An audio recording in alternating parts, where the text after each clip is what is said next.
so quiet in here. Usually I'm doing my videos alongside our classes and I have to yell at you guys, so we're gonna take advantage of a little bit of some quiet gym time. Psych! Gotta bring the energies. It's week 3 of Snatches. Guys, this is actually my second take on this video. I don't like doing second takes, but my mic was sounding all like nasty.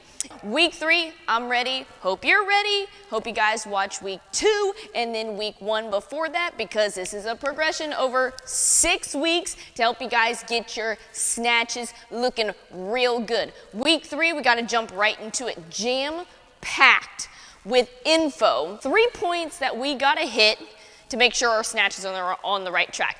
Number 1, the high hang position needs to be in your brain at all times. If you guys are still a little bit confused on that, pause, freeze, go train a little bit more on week 2. Once we start adding these next steps in, you're gonna be thinking about, how do I get back to the high hang position? But for you guys that did week 2 and feel good about that high hang position, we're gonna move on to a couple more things, including how important getting contact at your hip crease is. That's my second point.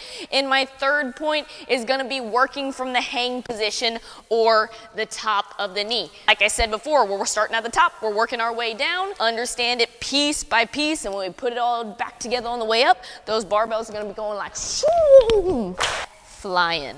Here we go.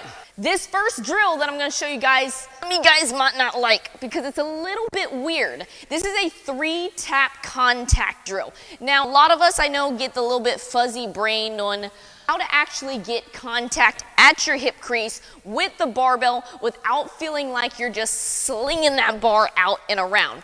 Take what you learned in week 2. Remember that cue of knuckles down?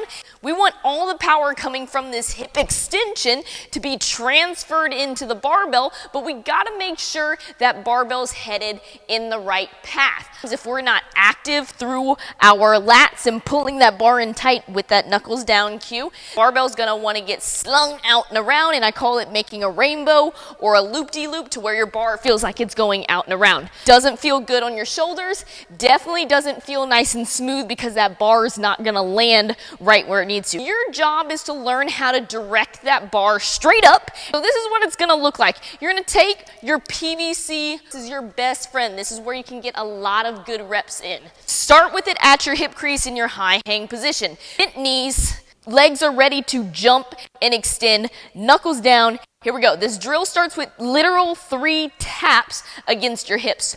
1, 2, 3. Now when I hit number 3, that's when you're actually gonna jump and do your high hang power snatch. So here, hang, knuckles down. 1, 2, 3. 1, 2, 3. Really easy to get those rainbows or those loop-de-loops in this drill if you're not aware of how tight you need to be pulling in that bar. I'm gonna show you guys a bad example of this drill, of letting that bar get knocked way out and around. Ready? 1, 2, 3. 3. Big rainbow, big loop-de-loop, not gonna feel good on my shoulders, especially when I have a whole bunch of weight in my hands. Pretend like there's a glass wall in front of you. You extend straight up, drop straight under that bar. Then, you guys are gonna work from the hang position this week. As we work further and further down our legs to get the bar closer to the ground, I find a lot of people get really tripped up and just start thinking way too much. This one little cue helps people really understand how to get from the top of the knee back to the high hang position. I always tell my folks, when you're working from top to bottom, make sure you still got everything in order. When we start from the top, you always start with the high hang position to load up your quads, get this good position recognized, and then now you can start moving down your legs. So it's gonna go high hang. To get to the hang position, you push your booty back till that bar sits at the top of your knee and you're still pulling that bar in super, super tight to your legs. The cue is recline your chair, like you're in your reclining chair watching TV, boop. You literally peel your shoulders back to that high hang position. Bam.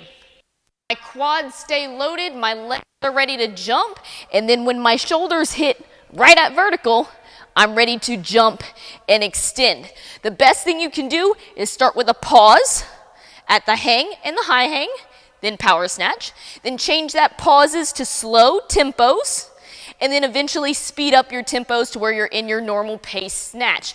High hang, top of the knee. Peel those shoulders back to the high hang, feel that bar hitting your hip crease, extend, drop. When you get good at that pause, kind of start smoothing it out into a tempo like this. High hang, top of the knee, nice and slow, slow, slow, slow, slow, slow, slow, slow, slow, bam, power snatch. When I get really comfortable with that and I know I'm hitting my hip crease every single time, I can speed it up in high hang, top of the knee, power snatch.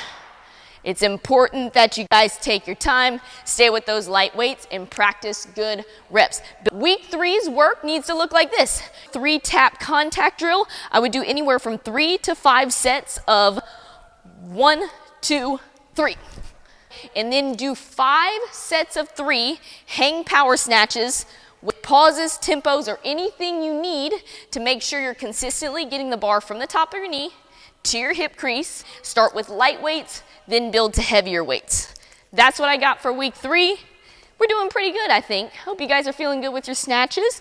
Stick around to watch your mobility that's attached this week. We'll be repeating a couple of things and adding in another little fancy piece of your mobility. So stick around for that, and I'll see you guys for week 4 next time. Peace out.